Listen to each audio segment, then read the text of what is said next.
श्री शिवाय नमस्तुभ्यम दोस्तों। आप सभी लोग जानते हैं कि आज है साल का पूर्ण चंद्र ग्रहण जो कि आपको आज रात में दिखने भी वाला है। दोस्तों ये चंद्र ग्रहण हमारे भारत में दिखाई देगा, इसलिए इसका सूतक काल भी हमको मानना पड़ेगा और इसके सारे नियमों का भी हमको पालन करना पड़ेगा। तो आज चंद्र ग्रहण कितने बजे से कितने बजे तक रहेगा, इसका सूतक काल कब से शुरू हो जाएगा और कब समाप्त होगा, और कौन से वो विशेष नियम है जो कि गर्भवती माताओं, बहनों को, बुजुर्गजनों को और बच्चों को विशेष रूप से ध्यान रखने हैं और सभी को ध्यान रखने हैं। ठीक है, तो देखिए आज जो चंद्र ग्रहण लगने वाला है ये आपको पूर्ण रंग से लाल रंग का यहाँ पर दिखने वाला है। और ये चंद्र ग्रहण जो है ना, यह हमारे भारत में हर जगह पर दिखाई देगा। आप जहाँ पर भी रहते हैं भारत में हर जगह पर दिखाई देगा। भारत के साथ साथ ये कई बड़े बड़े देशों में भी ये चंद्र ग्रहण देखने के लिए मिलने वाला है। देखिए ये जो साल का आखिरी चंद्र ग्रहण है ये आज 7 सितंबर 2025 रविवार के दिन रात को 9:58 से शुरू हो जाएगा और इसके बाद में इसकी समाप्ति होगी देर रात 1:26 तक। और इस चंद्र ग्रहण की पूर्ण अवधि है लगभग 3 घंटे 27 मिनट की। 3 घंटे 27 मिनट तक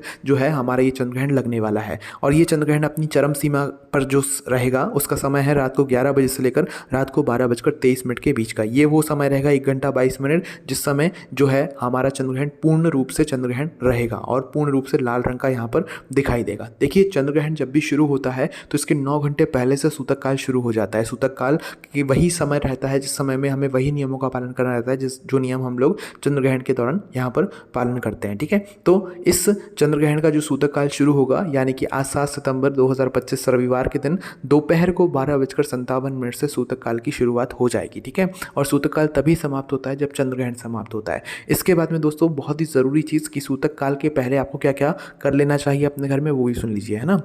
तो देखिए सूतक काल के पहले सबसे पहली चीज़ आपको भोजन बना लेना चाहिए। सूतक काल में भले आप भोजन कर लो कोई दिक्कत नहीं है, पर सूतक काल में भोजन बनाना नहीं चाहिए क्योंकि कहा जाता है कि सूतक काल में कैंची छुरी वगैरह का इस्तेमाल नहीं करना चाहिए वरना इससे हमारे ऊपर बहुत गलत प्रभाव पड़ता है। ठीक है, और सिलाई वगैरह भी सूतक काल के समय में नहीं करनी चाहिए। गर्भवती माताओं बहनों को तो लोहे की चीज़ों का ही सूतक काल में प्रयोग करना बंद कर देना चाहिए। ठीक है, तो इस बात का ध्यान रखना है। भोजन पहले से आपको बनाकर रख लेना है। सूतक काल शुरू होने से पहले पहले अपने घर के पानी में, भोजन में और भगवान वाले स्थान पर तुलसी पत्र रख देना। तुलसी पत्र ना हो तो आप उसकी जगह कुशा या दूर्वा भी रख सकते हो और या तो आप काली तिल भी रख सकते हो ताकि ग्रहण का जो प्रभाव है वो इन जगहों पर ना हो। ठीक है, इसके अलावा आज चंद्र ग्रहण के दिन किसी भी पेड़ की पत्ती या पत्ते ना तोड़ें, वृक्ष को ना काटे वरना आपके ऊपर बहुत बड़ा पाप लगेगा।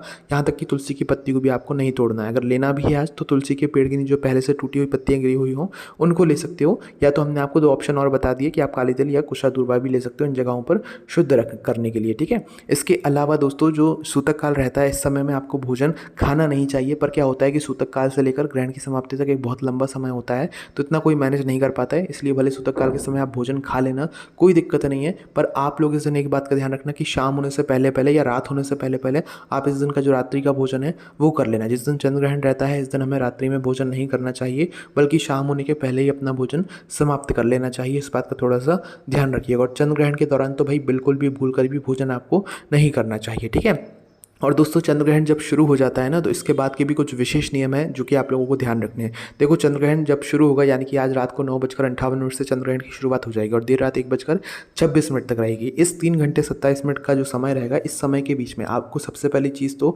यहाँ पर सोना नहीं है। ठीक है, खाना पीना नहीं है। इस समय कोई काम वगैरह आपको नहीं करना है। कैंची छुरी लोहे की चीज़ों का इस्तेमाल नहीं करना है, स्पर्श नहीं करना है, भगवानों को स्पर्श नहीं करना है, मंदिर नहीं जाना है और आपको अपने घर के मंदिर को सूतक काल के पहले ही ढक कर रख देना है या तो भगवान के पास जाना बंद कर देना है। ठीक है, सूतक काल के पहले से ही आपको जो है मतलब अपने घर के भगवान हो चाहे मंदिर के भगवान हो कहीं पर भी नहीं जाना चाहिए। भले दूर से दर्शन कर लो चल जाएगा पर पास में जाकर दर्शन नहीं करना चाहिए। ठीक है, इसके बाद में आप लोगों का जो है जब चंद्र ग्रहण शुरू होगा तो इस समय के बीच में आपको सोना नहीं है। देखो चंद्र ग्रहण के समय अगर आप सोते हो ना तो इससे आप रोगी बनते हो। इसके अलावा एक नियम और है कि चंद्र ग्रहण के दौरान जो है आप लोगों को वॉशरूम, टॉयलेट वगैरह, शौच वगैरह भी नहीं जाना चाहिए। अगर आप ऐसा करते हैं तो इससे आपके घर परिवार में दरिद्रता आती है, दुख और परेशानी आती है। तो इसलिए आप अपने आप को थोड़ा सा मैनेज कर लेना।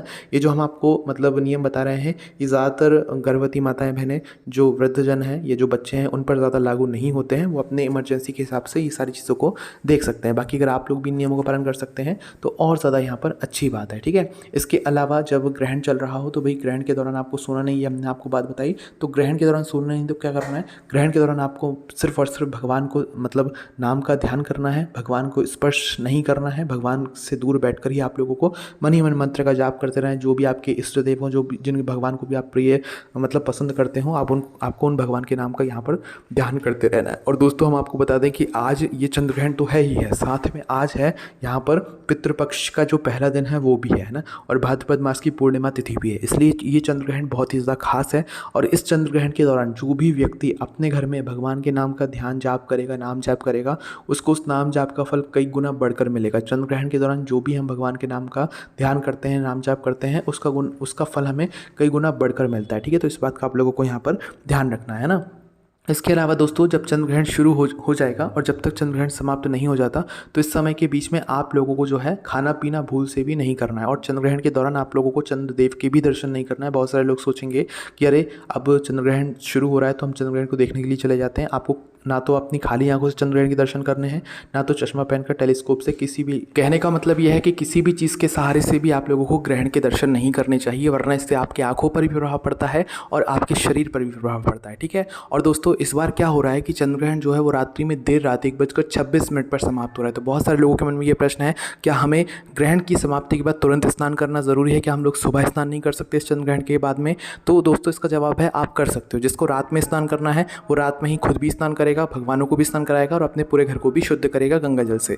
जिस जल से आप स्नान करेंगे उसमें भी गंगा जल डालकर स्नान करेंगे। जिस जल से आप भगवानों को स्नान कराएंगे उस जल में भी आप लोगों को गंगा जल डालकर ही यहाँ पर भगवानों को स्नान कराना है। ठीक है, तो ये कार्य आप चाहें तो रात्रि में भी कर सकते हैं ग्रहण समाप्ति के बाद में, और चाहो तो सुबह जल्दी उठकर भी आप लोग कर सकते हो। इसमें कोई दिक्कत नहीं है। ग्रहण के बाद अगर आप सो रहे हो तो सोने के बाद सुबह जल्दी उठकर आप लोग अपने ये सारे कार्य कर सकते हो शुद्धिकरण के लिए ग्रहण के बाद में। इसमें कोई दिक्कत परेशानी नहीं है। और ग्रहण की समाप्ति के बाद कहा जाता है कि दान पुण्य किया जाता है, जिससे कि हमारे ऊपर जो भी ग्रहण का प्रभाव होता है वो पूर्ण रूप से समाप्त हो जाता है। तो ग्रहण के बाद जो भी आप दान पुण्य करना चाहो किसी ज़रूरतमंद व्यक्ति को, तो वो भी कर सकते हो। इससे आपको बहुत ही अच्छा यहाँ पर फल देखने के लिए मिलता है। ठीक है, और दोस्तों ग्रहण के दौरान ये सूतक काल के समय आप लोगों को शुभ या मांगलिक कार्य करने से बचना चाहिए। कोई भी नई चीज़ इस दिन नहीं खरीदना चाहिए। ये चंद्र ग्रहण थोड़ा खास है क्योंकि इस दिन भाद्रपद पूर्णिमा भी है और पितृपक्ष का पहला दिन भी है। इसके अलावा अगर आपके मन में कोई और प्रश्न है इस चंद्र ग्रहण से जुड़ा हो तो उसे हमसे कमेंट करके पूछ सकते हैं। ओम नमः शिवाय, जय भोले बाबा श्री शिवाय, नमस्तुभ्यम।